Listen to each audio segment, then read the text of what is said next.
What would you do if the twins you pitied turned out to be your own blood, and the only proof was a letter from the woman you once loved? When truth shatters pride, can a father earn the love he once threw away? Before we dive into this emotional story, tell me in the comments, where are you watching from, and what's the time there right now? And if you're new here, don't forget to hit that subscribe button and join our family for more heart-touching stories. Ethan Cole stepped out of his black luxury car, the soft drizzle tapping against the polished hood as he adjusted his royal blue tailored suit, his eyes heavy with the weight of memories, for he had come to visit the grave of his late brother, hoping the silence of the cemetery would calm the storm inside him. But as he walked past the rows of gray headstones, his gaze froze on a sight that made his heart stumble, for there, beside a fresh mound of earth where flowers were still damp from the rain, sat two little girls, no older than 7, their small shoulders shaking as tears streamed down their pale cheeks. And in the distance, a man in a dark coat, Victor, strode away without so much as a backward glance, his hands tucked in his pockets, his posture cruel and cold as though he had just left behind nothing but trash, and Ethan's chest tightened with rage, his eyes narrowing at the sheer heartlessness before him, his breath coming quicker as he stepped closer, the crunch of gravel beneath his polished shoes breaking the heavy silence, and when the older girl noticed his shadow, she pulled her sister closer, frightened, clutching the torn hem of her dress like a shield, their innocence stabbed into Ethan's soul like a knife, for they looked not only abandoned, but shattered, too fragile for this cruel world. And without a second thought, he removed his coat and draped it around their tiny shoulders, kneeling on the wet grass as he whispered, "Sweethearts, it's cold. Don't cry, you're safe now." His voice gentler than he'd heard it in years, surprising even himself, while the younger one lifted her tear-streaked face, eyes swollen and red, whispering through trembling lips, "Mommy's gone, and he said we can't stay anymore." And Ethan's heart cracked wide open, his throat tightening as he looked into those pleading eyes that seemed to carry stories too heavy for children.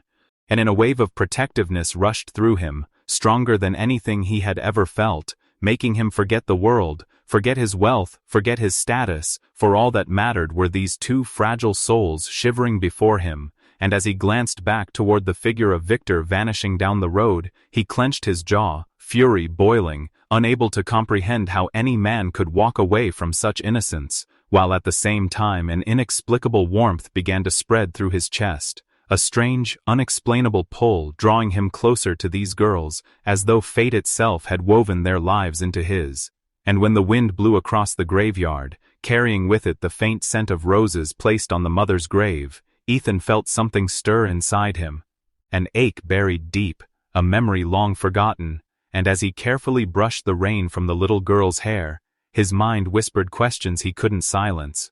Why do I feel like I've seen these eyes before? Why does their pain feel like my own? And though he couldn't yet answer, his soul knew something that his mind hadn't dared to admit, that this encounter was not random, not coincidence, but destiny tugging at him with invisible threads. And as he wrapped both girls tighter in his coat and whispered, "I won't leave you alone," a chill ran down his spine, not from the cold rain, but from the haunting certainty that his life was about to change forever. The rain was falling harder now, drumming against the graves like a sorrowful hymn as Ethan tightened his coat around the shivering girls and guided them toward his sleek black car parked by the cemetery gates, his hand trembling slightly as he opened the back door and urged them inside, the leather seats swallowing their tiny frames while they looked around with wide, fearful eyes, as though even comfort was foreign to them. And when Ethan slid behind the wheel, too, he youngest clutched her sister's hand so tightly, her knuckles turned white, both of them staring in silence until Ethan spoke gently, "You're safe here. I promise," his voice breaking in ways he didn't recognize. And as the car rolled through the drenched streets, the glow of neon lights reflecting off the wet pavement, Ethan glanced at them through the rearview mirror, seeing their small bodies huddled together like two fragile sparrows, whispering to each other in voices so low he could barely catch the words. But he heard enough to know they were afraid he might abandon them too, and that thought seared through his chest like a blade. So instead of heading home, he pulled into a quiet roadside diner, its flickering sign humming faintly, the kind of place where warmth and soup could heal the cold of a rainy night. And as he opened their door, Both girls hesitated, staring up at him with uncertainty, until Ethan knelt in the rain and extended his hand, whispering, "Please, trust me, just this once." And slowly, cautiously, they stepped out, their soaked shoes squeaking against the pavement as he led them inside, where the air smelled of coffee and baked bread, and the waitress paused, her expression softening at the sight of the drenched children, quickly ushering them to a booth while Ethan helped them climb onto the red vinyl seats, draping napkins over their wet hair, his hands surprisingly gentle for a man whose world was usually built on steel and contracts. And when he ordered hot chocolate, soup, and sandwiches, the girls exchanged a glance that carried both disbelief and longing, and when the food arrived steaming and fragrant, they stared as if it were a dream, hesitant to touch it until Ethan nudged the plate forward with a warm smile, saying softly, "Go on, eat, it's all yours." And with trembling hands they reached for the bread, the younger one whispering to her sister, "We've never eaten like this since Mommy got sick." Words so raw and innocent they struck Ethan harder than any business betrayal ever had, and he felt his throat tighten, his jaw clench, a storm of guilt and anger swirling inside him as he watched them devour the meal hungrily, pausing only to sip at their cocoa with tiny smiles that seemed to light a dim spark in the gloom of the diner. And while they ate, Ethan's gaze drifted to the rain-streaked window, his reflection staring back with eyes haunted by memories, and he couldn't help but wonder why his chest ached so violently at the mention of their mother, as though fate was reminding him of a debt he had left unpaid. And while he pressed his palm against the cool glass, recalling the mistakes he had buried in wealth and silence, he whispered inwardly, "What happened to their mother? Why does this feel like my past clawing its way back?" And as he turned back to see the twins sharing the last bite of their sandwich, their small smiles flickering like fragile flames, Ethan knew this night was far from coincidence, that something deeper was unraveling before him, and though he could not yet name it, the ache in his heart told him the truth was coming, and it would change everything. The diner had grown quieter as the rain softened against the windows, the twins finishing the last crumbs of their meal with sleepy eyes, and Ethan, still unsettled by the heaviness in his chest, leaned forward gently, his voice low yet careful as though he feared breaking something fragile. "Sweethearts, what was your mommy's name?" And the older girl, glancing at her sister for reassurance, whispered a single word that shattered the calm, "Grace."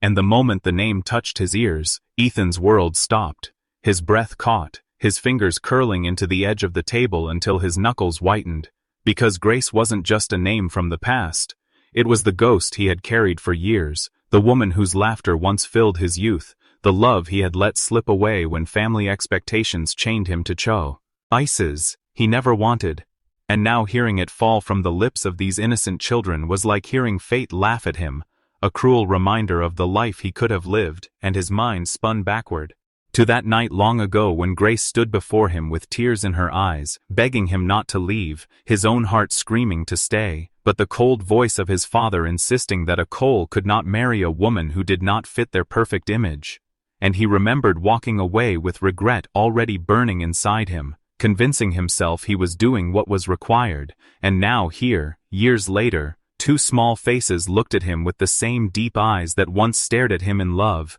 and the weight of his choices pressed like a boulder on his chest, stealing his breath, making him wonder if every success, every dollar, every hollow victory he had achieved since then, had all been built on the ruins of abandoning her. And though his voice trembled, he managed to whisper, "Grace, was your mommy Grace?"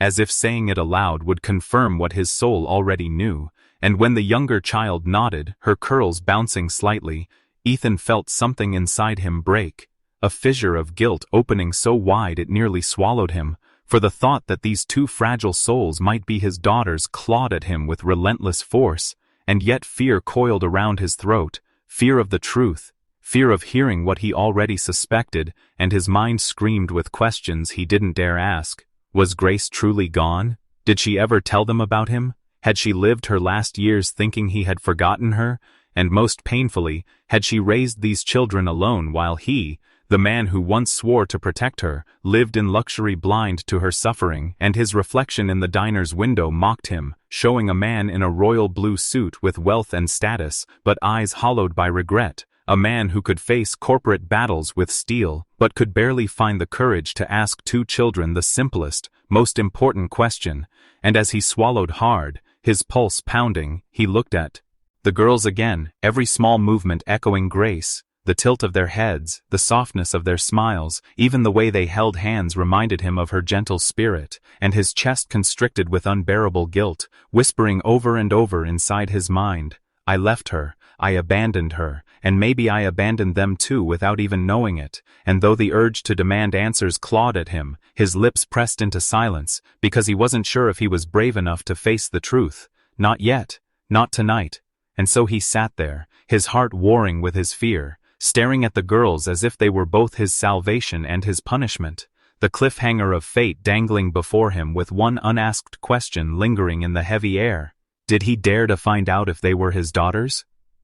The air inside the diner seemed to thicken with silence, the hum of the ceiling fan and the clink of cutlery fading into nothing as Ethan sat frozen, unable to move, his chest weighed down by a storm of questions he feared to ask, and it was the older twin who finally broke the quiet, her small voice trembling like glass about to shatter as she said, Mommy tried to make us feel loved, but he never wanted us. Her eyes flickering toward the door as though expecting the cruel figure of Victor to reappear, and Ethan leaned closer, his throat burning, whispering gently, Who, sweetheart? Who didn't want you? And the younger girl, tears spilling onto her cocoa-stained sleeve, whispered with devastating honesty, Our stepdad. He always said we were burdens. That Mommy wasted her life on us.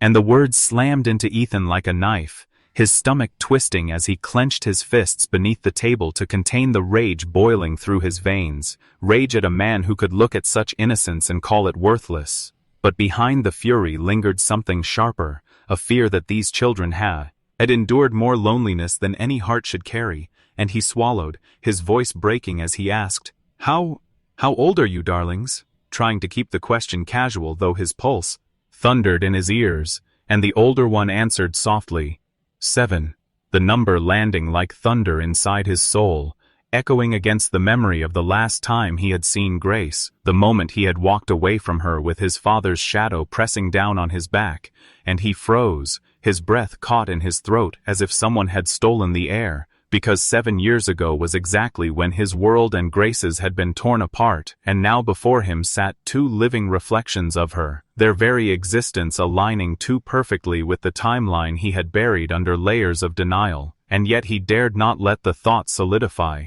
dared not accept what his heart was already screaming, because to do so would mean admitting he had not only abandoned the love of his life but also two children who could very well be his flesh and blood. And his trembling hands reached across the table, though he stopped short of touching theirs, his voice raw with desperation as he murmured, 7 years, repeating it under his breath as if the number itself was a ghost rising to haunt him, and the girls, too innocent to understand the storm unraveling inside the man before them, continued quietly, the younger adding with a broken little smile, Mommy always told us not to listen to him. She said we were her angels. But when she got sick, he told us we made her weak. Words that nearly tore Ethan in half as tears burned at the corners of his eyes, for Grace had never been weak. She had been light, she had been strength, and the thought of her enduring illness without him while shielding these children from cruelty crushed him with unbearable weight. And though every instinct screamed at him to stand, to shout the truth, to claim them in that moment, another part of him quivered with terror, because proof was what he lacked, and proof was what he needed before he could speak the words his soul already believed, and so he sat in silence, his mind a hurricane of guilt and longing, while the pieces of the puzzle slid into place with merciless precision, leaving him trembling on the edge of revelation, the cliffhanger of destiny tightening its grip as he whispered inwardly, Are they mine? Or is my heart only punishing me for the choices I made? Ethan's heart thundered in his chest, as the echoes of the girls' voices lingered, their words about being unwanted gnawing at his soul until he could no longer sit still, and when the waitress came by with the check, he paid hastily, his mind already consumed by a single name, Victor. And as the twins dozed against each other in the booth, exhaustion finally overtaking their tiny bodies, Ethan's jaw tightened with determination, because the truth could no longer be left to chance. He needed answers, and the only man cruel enough to hold them was the one who had abandoned the girls at their mother's grave. So he slipped from the booth, instructed the waitress softly to watch the children for a moment, and stepped into the storm outside, the rain drenching him instantly, but only fueling the fire raging inside. And he drove through the night with headlights cutting through sheets of water until he pulled up before Victor's house, a place that looked imposing with its high fence and stone walls but carried no warmth, only shadows. And when Victor opened the door, a smirk already tugging at his lips as though he'd been expecting confrontation,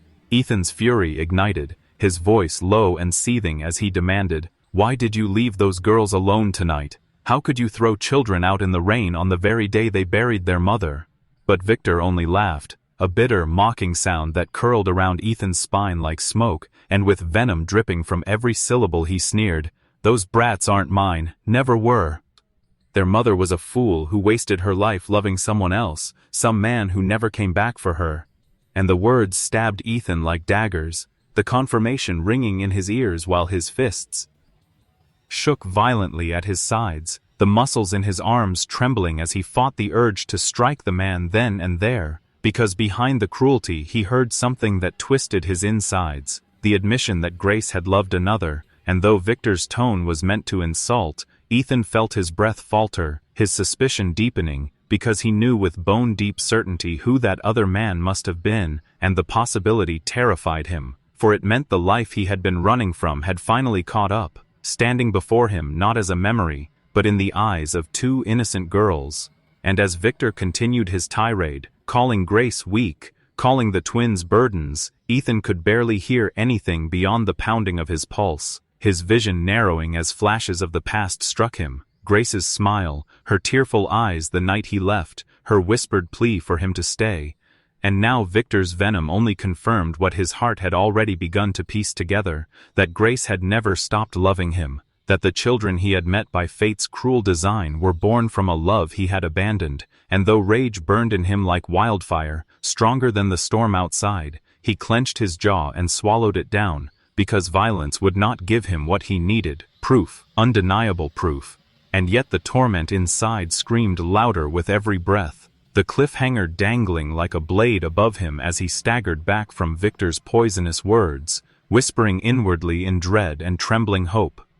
Was that other man me?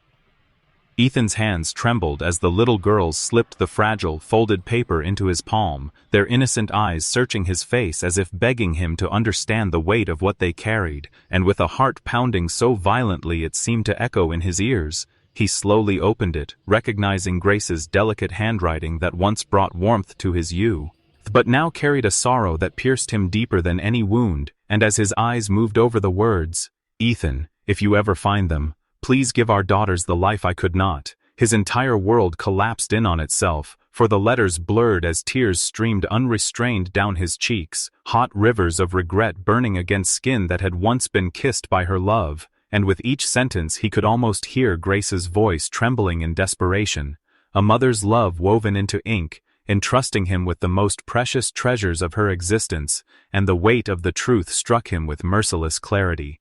Daughters, not children of chance, but his own flesh and blood, and as his throat tightened he forced a whisper past his trembling lips, the confession he had buried for years now escaping like a broken prayer. "My daughters, I left you once, but never again."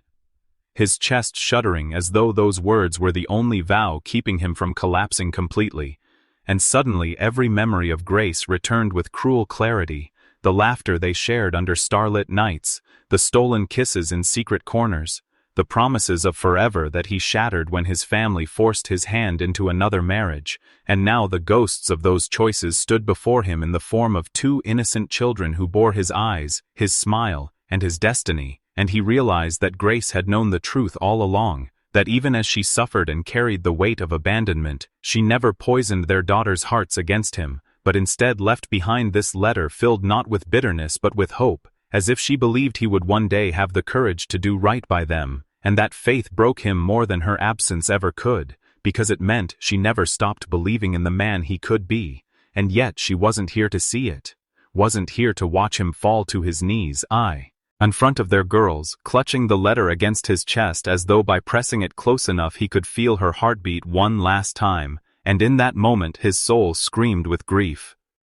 For every moment stolen by pride, by fear, by weakness, and yet amid the ruin of his heart, there bloomed a fierce, unshakable resolve, a fire lit by Grace's dying plea, a promise that whatever storms may come, he would stand as their shield, their provider, their father in truth and in action, and lifting his gaze toward the girls, who now stood silently, tears glistening on their lashes, as if they, too, understood the gravity of what he read. Ethan reached for their small hands, enveloping them in his trembling grasp, as he whispered with a vow that would bind his life forevermore. "You will never be called burdens again. You will never be left alone again, because you are mine, and I swear on Grace's memory I will protect you with every breath I take." And as the night wind rustled gently through the trees around them, carrying the faint scent of earth and rain, he felt as though Grace herself was near, watching, approving, guiding him toward redemption.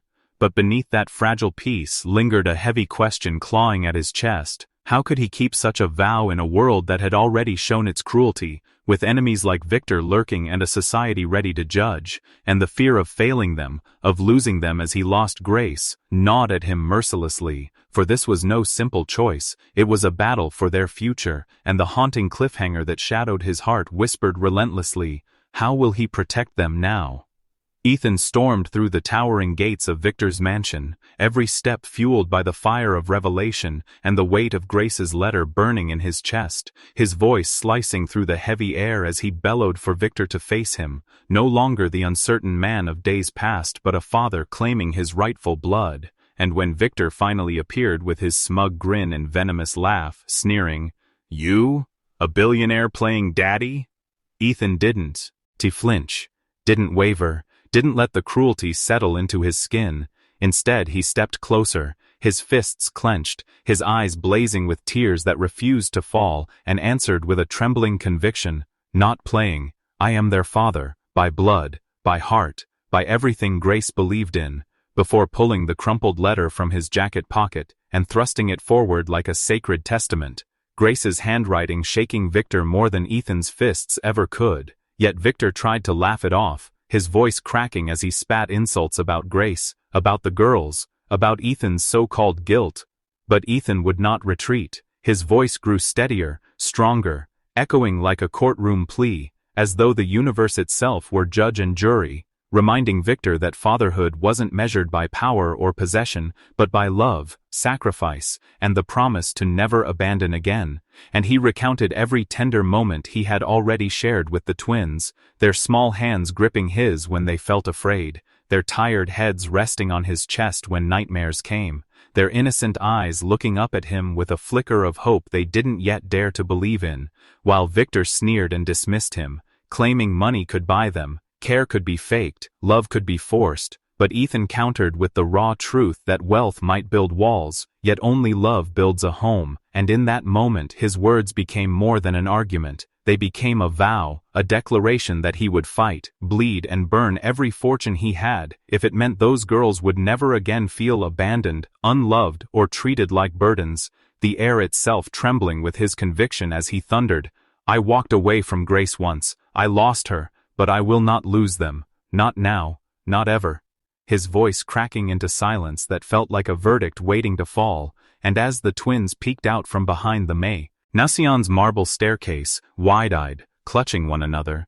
Ethan's heart seized, because in their gaze was not yet trust, not yet belief, but the faintest flicker of yearning, the silent question of whether the man fighting before them could truly be the father they dreamed of. And as the tension held its breath, the world seemed to freeze on that cliff's edge, because though Ethan had claimed his blood, only the twins themselves could decide if he had claimed their hearts. Ethan stood frozen, his chest tightening as the twins' trembling voices reached him, their fragile whispers slicing deeper into his soul than Victor's cruelty ever had. "Daddy?" And for a heartbeat he couldn't breathe, couldn't speak, as though the world had stopped spinning just to hear their plea. But then the dam broke, his throat burned and his tears flowed freely as he dropped to his knees and opened his arms wide, whispering back with a voice raw and cracked, "Yes, Yes, my loves, Daddy's here. And for the first time since Grace's death, he felt warmth filling the hollow spaces inside him as their tiny feet pattered forward, hesitant at first, then faster, until they were pressed against his chest, their little hands gripping his shirt, their wet faces buried against his neck, and Ethan wrapped them tighter than life itself, breathing in their innocence, trembling under the weight of their trust, realizing that in this single moment, the years of absence, regret, and torment were colliding into something pure and irreversible. Fatherhood. Victor's mocking laughter still echoed faintly behind him, but it no longer mattered, because what mattered was right here in his arms, the proof of his blood, the living fragments of Grace's love, the daughters he should have known long ago. Ethan whispered over and over, "You're safe now. Daddy won't let anyone hurt you again," until the girls finally stopped shaking, and in that silence he knew this was not just reunion, it was redemption. Days blurred into nights as Ethan poured himself into their lives, sitting by their bedside until they slept, brushing their hair gently in the mornings, teaching them to ride bikes, telling them stories of Grace with laughter laced in tears, and each smile they gave him stitched back the torn fabric of his heart. Yet, the journey would not be complete without honoring the woman who gave him this chance. So on a quiet Sunday morning, with the girl's small hands clasped in his, Ethan walked to Grace's grave, each step weighted with love and loss, until he knelt before the cold stone that bore her name, his knees sinking into the earth as his daughters leaned into him, wide-eyed but steady, watching him speak through tears that blurred his vision. "Grace, I failed you once. I let pride and fear steal you from me, but I will never fail them. I swear it on everything I am." And as the breeze rustled the trees, it felt like Grace herself was listening, forgiving and smiling down on them. The twins whispered softly into the silence, "We love you, Daddy." And their words were like balm to old wounds, a vow of trust more powerful than any courtroom, contract, or fortune. Ethan pressed a trembling hand against the headstone, whispering one final promise. "I lost everything chasing pride, but I gained it all back through love, through kindness, through the gift you left me." And with his daughter's arms wrapped around him, the once proud millionaire who thought wealth was everything finally understood, that true riches were never in gold or glass towers, but in the small hearts that beat against his own. And as the sun broke through the clouds, lighting their faces in a golden glow, Ethan knew this wasn't just an ending, it was the beginning of a life built not on power, but on love. And in that sacred moment, he became not a man haunted by mistakes, but a father redeemed.